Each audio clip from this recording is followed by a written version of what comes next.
ثواب پہنچانے کے لیے اگر ہم کسی کو بلاتے ہیں، بچوں کو یا کسی حافظ قرآن کو کہ قرآن پڑھے، تو کیا وہ ثواب انہیں ملتا ہے؟ دوسرا سوال یہ ہے کہ مرنے کے بعد انسان کی زندگی، کیا جو نیک لوگ ہیں وہ قبروں کے اندر ہی ہیں، اور کیا ان کا کوئی عمل دخل دنیا میں رہ جاتا ہے، یا کیا وہ ہمارے لیے کوئی دعا کر سکتے ہیں یا نہیں؟ پلیز ذرا تفصیل سے اس معاملے میں روشنی فرمائیے۔ اس میں تو کیٹیگوریکل میرا جواب ہے کہ قطعاً نہیں، بلکہ یہ بدعت ہے، یعنی یہ بجائے آپ کو کوئی ثواب دلانے کے الٹا جو ہے آپ پر گرفت ہو جائے گی، ایسی کوئی چیز صحابہ سے ثابت نہیں ہے۔ اور ہمارا دین وہی ہے، ما انا علیہ واصحابی، رسول نے فرمایا جس چیز پر میرا عمل ہے اور میرے صحابہ کا ہے، دین تو اصل میں وہی ہے۔ جہاں تک ایصال ثواب کا تعلق ہے، اس میں ہمارے ہاں ذرا کافی مختلف آراء موجود ہیں۔ مجھے اس رائے سے اتفاق ہے کہ مالی اگر کوئی عبادت ہے، اس کا ثواب آپ اپنے کسی فوت شدہ بزرگ کو منتقل کر سکتے ہیں۔ مطلب آپ نے کسی بیوہ کی کوئی مدد کی ہے، کسی یتیم کی کوئی مدد کی ہے، کسی دینی کام میں پیسہ لگایا ہے، کوئی صدقہ جاریہ شروع کیا ہے خدمت خلق کے لیے وغیرہ وغیرہ، تو اس کی تو جو ہے اس کے ثواب کو منتقل کیا جا سکتا ہے کہ اللہ اس کا ثواب میرے والد یا میری والدہ کے روح کو پہنچا دے۔ جسمانی نہیں، آپ نماز پڑھ کے کہیں اس کا ثواب، یا روزہ رکھ کر کہیں کہ اس کا ثواب، یا یہ کہ آپ قرآن پڑھ کر کہیں، یہ آپ ہی کو ثواب ہوگا، آپ خود پڑھیں گے آپ کو ثواب ہوگا۔ البتہ ایسے تمام افعال کے بعد جب آپ اللہ سے دعا کریں گے، یہ نہیں کہیں گے کہ میرے اس فعل کا ثواب منتقل کر دے، اے اللہ میرے والدین کی مغفرت فرما، تو یہ کوئی نیک کام کرنے کے بعد جو ہے اس دعا کی تاثیر جو ہے وہ بڑھ جاتی ہے۔ بس اس پہلو میں انڈائریکٹلی اس کا ایک تعلق بن جائے گا، ورنہ یہ کہ وہ اس طریقے سے بچوں کو بلانا اور پڑھانا اور یہ جو ہے سوئم میں کرنا اور قرآن خوانی کی محفلیں، یہ سب بدعات ہیں، اور یہ در حقیقت دین میں اضافے ہیں،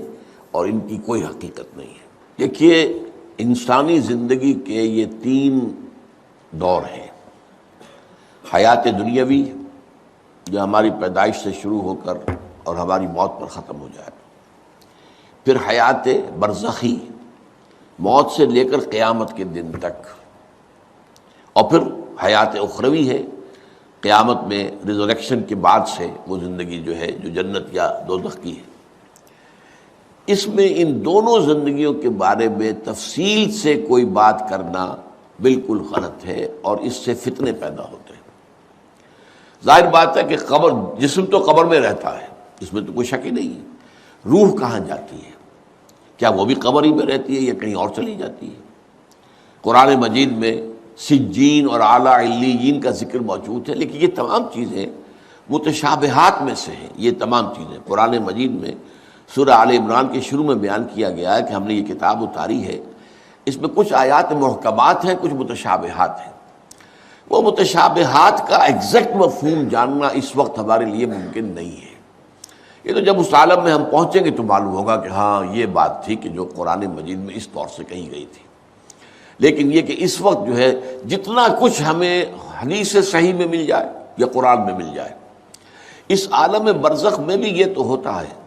کہ جو نیک لوگ ہیں انہیں کچھ نہ کچھ جو ہے اثرات اچھے ان پر پڑتے رہتے ہیں، ان کی ارواح پر کہہ لیجئے، اور کچھ جو برے ہیں ان کے اوپر جو آخری انجام ہونا ہے اس کی کچھ ریفلیکشن ہوتی رہتی ہے، جس کو حدیث میں کہا گیا ہے کہ ہر قبر جو ہے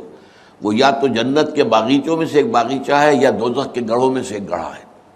یا کہیں کہہ دیا جاتا ہے کہ کھڑکی کھول دی جاتی ہے اس میں، یا جنت کی طرف سے ٹھنڈی ہوائیں آئیں، خوشبوئیں آئیں، اور یا دوزخ کی طرف سے کہ آگ کی لپٹ آئے۔ دوزخ میں داخل ہوں گے قیامت کے بعد ہی، اور جنت میں داخل ہوں گے قیامت کے بعد ہی، لیکن اس کے کچھ آثار پڑنے شروع ہو جاتے ہیں، وہ جس کو انگریزی میں آپ کہتے ہیں coming events cast their shadows before, بعد میں آنے والے واقعات جو ہیں ان کے کچھ سائے جو ہیں پہلے سے آنے شروع ہو جاتے ہیں۔ تو اسی طرح سمجھیے کہ جو کچھ آخرت میں کسی انسان کے ساتھ ہونا ہے اس کا ایک عکس جو ہے وہ عالم برزخ میں شروع ہو جاتا ہے۔ اسی لیے قرآن مجید میں یہ بھی آیا ہے کہ یہ جو آل فرعون تھے یہ صبح و شام جہنم پر پیش کیے جاتے ہیں، اور قیامت کے دن پھر کہہ دیا جائے گا ادخلوا آل فرعون نار، ان کو داخل کر دو آگ کے اندر۔ تو یہ اس حد تک، باقی یہ ہے کہ تفصیل میں جانا، ہاں ایک رائے ہے، یہ شاہ ولی اللہ دہلوی رحمۃ اللہ علیہ کی ہے، اگر ان کی رائے نہ ہوتی تو میں اسے بیان بھی نہ کرتا،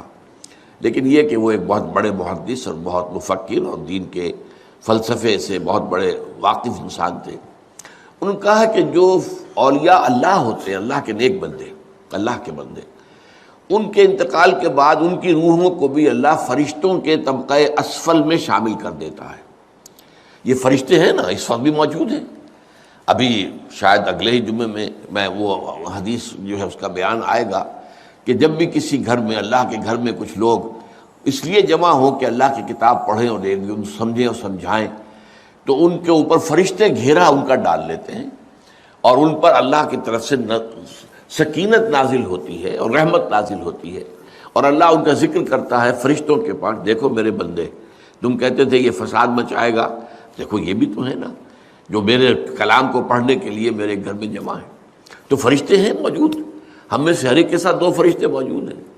تو یہ فرشتہ اسفل ہے، سب سے نیچے، جو دنیا کے کاروبار کو چلانے میں اللہ تعالیٰ کے سول سرونٹس ہیں، پھر اس سے اوپر کے فرشتے ہیں، اس سے اور اوپر کے فرشتے ہیں، پھر مقربین ہیں جو اللہ تعالیٰ کے قریب ترین فرشتے ہیں۔ لیکن یہ کہ ملائکہ کے طبقہ اسفل میں شامل کر لیتے ہیں تاکہ جو کام اللہ تعالیٰ ملائکہ سے لیتا ہے وہ ان سے بھی لینے شروع کر دیتا ہے۔ لیکن ہمیں یہ اجازت نہیں ہے کہ ہم فرشتوں کو پکار کر کہیں کہ اے فرشتے، اے جبریل، اے میکائیل، یا فلاں، اے منکر، جو یا میرے جو ہے کرامن کاتبین، میرا یہ کام کر دو، نہیں، یہ شرک ہو جائے گا۔